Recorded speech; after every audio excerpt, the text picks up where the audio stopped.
L'originalité du pôle touristique d'excellence Savoie-Mont-Blanc, d'abord elle est très forte, et ensuite à quoi tient-elle? Elle est très forte parce que c'est un pôle qui réunit, je pense, toutes les caractéristiques d'excellence que nous attendons d'un pôle touristique. C'est-à-dire réunir l'ensemble des acteurs, très largement, quelle que soit leur origine, que ce soit les acteurs académiques. Autour de l'université, c'est un sens très particulier et très fort, précisément. Les acteurs professionnels, de l'ensemble des activités professionnelles qui composent le tourisme, et ils sont ici d'une très grande diversité, en Savoie-Mont-Blanc.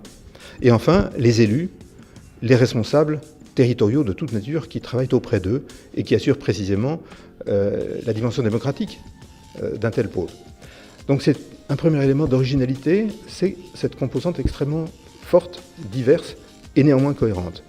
La deuxième, je crois qu'elle est très nette aussi, c'est la volonté qu'a eu rapidement le président de l'université avec ses collègues, Madame Roire et le vice-président également, de donner la personnalité morale à travers une reconnaissance forte au sein de l'université à ce pôle, l'université en étant le pilote. C'est un élément qui garantit, me semble-t-il, à la fois la pérennité de ce pôle et en même temps sa reconnaissance, son insertion dans l'ensemble des territoires et des activités régionales.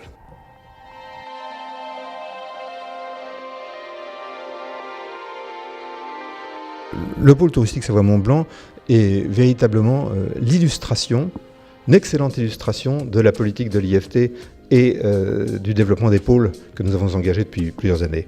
À savoir, non seulement réunir l'ensemble des acteurs d'un territoire pour valoriser celui-ci au mieux, grâce à l'association des trois familles académiques, professionnelles et celle des élus et des représentants des territoires, mais aussi parce qu'il ne vise pas à se substituer à une structure existante quelle qu'elle soit, mais au contraire à créer des synergies.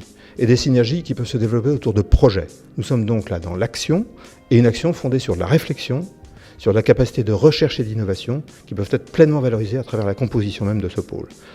C'est vraiment la vocation de l'IFT, que d'assurer à travers ce type d'initiative une démarche qui améliorera la compétitivité du tourisme français dans son ensemble, et naturellement un territoire aussi extraordinaire que celui dans lequel évolue et que contribue à structurer l'université Savoie-Mont-Blanc s'y prête particulièrement. Donc c'est une parfaite illustration de la politique que nous souhaitons mener, avec naturellement la possibilité de travailler aussi en réseau. C'est déjà la démarche engagée par le pôle Savoie-Mont-Blanc, c'est aussi la démarche engagée au niveau national par l'IFT, et donc le pôle sera tout naturellement appelé à travailler en réseau non seulement à cet échelon régional, mais aussi avec les autres pôles, comme il le fait déjà d'ailleurs avec d'autres acteurs à l'échelon transfrontalier, voire international. Donc triple dimension, travailler en réseau à l'échelle locale et régionale, travailler en réseau national et travailler aussi en des coopérations internationales. C'est aussi la vocation de l'IFT. Donc le pôle Savoie-Mont-Blanc en est une parfaite illustration.